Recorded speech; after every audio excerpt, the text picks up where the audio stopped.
ఈ కార్తీక మాసంలో మన నాన్ వెజ్ క్రేవింగ్స్ని కంట్రోల్ చేయడానికి మష్రూమ్ అనేది ఒక బెస్ట్ ఆప్షన్గా చెప్పుకోవచ్చు. అలాంటి మష్రూమ్ కర్రీ ఎలా చేసుకోవాలి ఈ వీడియోలో చూద్దాం.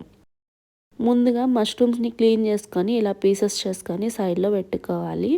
తర్వాత మిక్సీ జార్ తీసుకొని అందులో పట్ట, లవంగ, యాలకులు, సోంపు, గసగసాలు వేసుకొని కోర్స్గా బ్లెండ్ చేసుకోవాలి.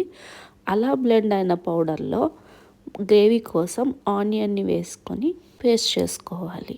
తర్వాత స్టవ్ పైన కడాయి పెట్టి ఆయిల్ వేసుకోవాలి. అందులో కొంచెం బిర్యానీ ఆకు, జీలకర్ర వేసుకుని ఆనియన్స్ చిన్న పీసెస్గా కట్ చేసి వేసుకోవాలి. అందులోనే మనం కొద్దిగా ఉప్పు, కరివేపాకు, పసుపు వేసి కూడా కలుపుకోవాలి.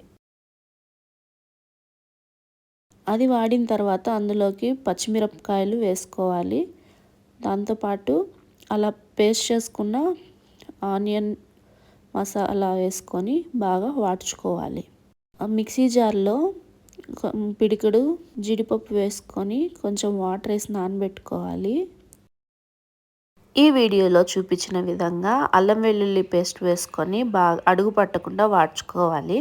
అలా వాడిపోయిన ఈ కర్రీలో టమాటాలు వేసుకొని బాగా మగ్గనిచ్చుకోవాలి. అలా మగ్గిపోయిన గ్రేవీలో కొంచెం మిరప్పొడి, ధనియాల పొడి వేసుకోవాలి.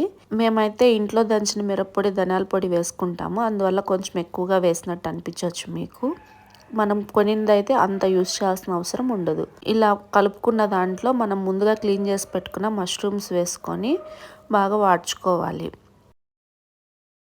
మష్రూమ్స్ బాగా వాడిన తర్వాత అందులో ఒక 250 ml వరకు వాటర్ పోసుకోవాలి. 250 ml వాటర్ అయితే మనకు కొంచెం కన్సిస్టెన్సీ బాగుంటుంది.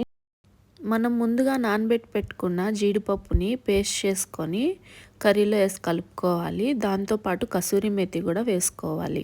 ఇలా వేసుకున్నప్పుడు మనకు గ్రేవీ కన్సిస్టెన్సీ చాలా బాగుంటుంది అండ్ టేస్టీగా కూడా ఉంటుంది.